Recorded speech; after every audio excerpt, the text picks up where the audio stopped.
Halo para pemantau, kembali lagi di Memantau, tempat kita bahas hal-hal sakral yang kadang dikomersialisasi dan yang sakralnya makin tipis, tapi struk pembayarannya makin tebal.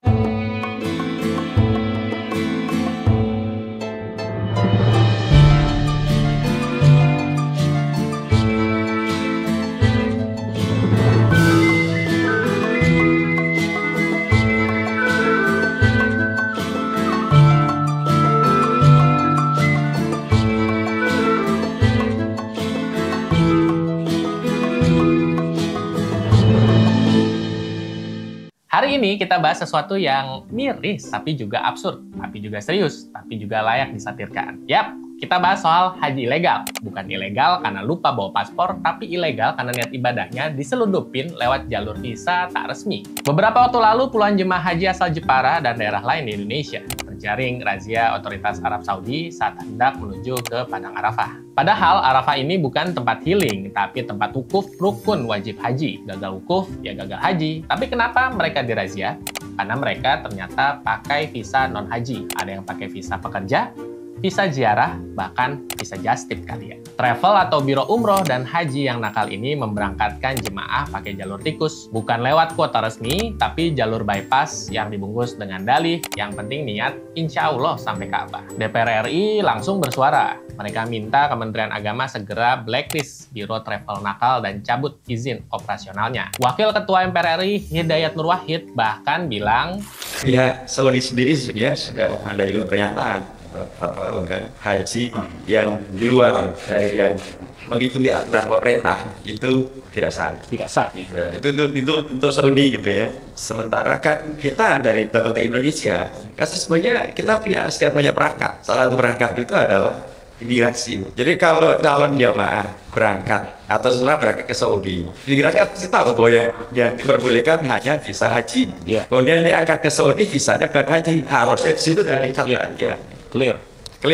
Jadi sehingga tidak timbul harap segala macam gitu kan. Tapi yang bermasalah kenapa bisa putus? Nah, ini dia. Katanya imigrasi kita ketat, tapi kok bisa-bisanya ada rombongan berangkat rame-rame pakai visa pekerja. Jadi penasaran, ini imigrasi atau loket karcis konser? Harusnya emang benar sih, imigrasi itu semestinya jadi filter pertama bagi warga negara yang akan bepergian ke luar negeri. Karena mereka yang punya wewenang mengecek visa kan, tapi kok malah bisa lolos sampai ke Tanah Suci. Apakah ini memang sudah dikondisikan? Jujur aja, makin kesini ibadah haji kadang terasa seperti industri. Biro travel bersaing bukan karena pelayanan, tapi karena kecepatan menyiasati sistem. Padahal jelas di rukun Islam, naik haji hanya bagi yang mampu. Tapi sekarang, yang mampu berangkat berkali-kali, yang belum mampu nunggu sampai punya cucu dulu baru bisa berangkat karena saking panjangnya daftar antrean. Ada yang udah haji tapi masih daftar lagi, ada yang haji tiap 2 tahun sekali, entah mau husu atau ngumpulin stempel paspor. Padahal dalam riwayatnya Rasulullah Shallallahu Alaihi Wasallam aja cuma menunaikan ibadah hajinya sekali dalam seumur hidup loh. Apa justru pengen ngikutin jejak orang ini? Siapa dia?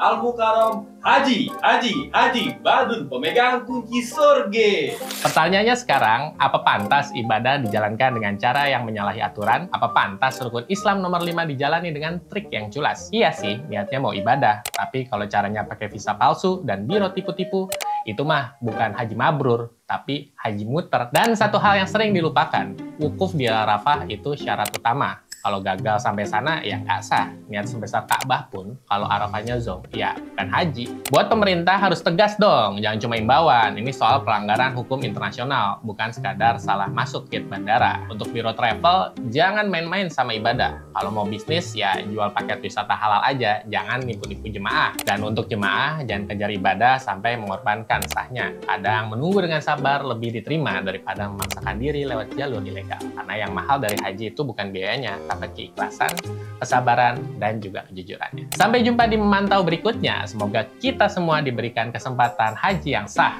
resmi, dan nggak perlu lewat jalur undercover.